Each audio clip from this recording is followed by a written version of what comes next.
Hello mga season lords!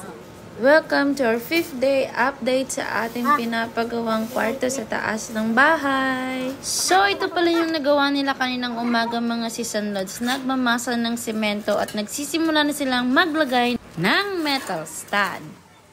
So yun mga season lords, still looking forward tayo sa araw na matapos itong ating kwarto sa taas. Grabe talaga no, may panahon talaga na mapapasay ka na lang, mapapasabi ka natin, ay nakakapagod pala magpagawa.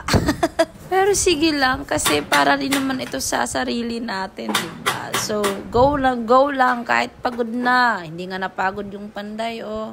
Diba? Ako pa ba? So, yun, laban lang talaga sa buhay mga season lords. Pero happy ako today kasi hindi umulan. Kaya whole day po na nag-work yung ating mga panday sa taas. Which is good. Kaya dako ang ilang agi karong adlawa. O, diba? Kay lisod kayo magtagalog mga season lords. So, Bisaya na lang ko, uy. Hala, naging mo magsabot anong akong istorya. Basta kayo Bisaya na lang ko. Maunang giingon na kayo na po ang mag-adjust mga season lords. Ayan, yung final na nagawa nila today is yung paglalagay ng metal stud.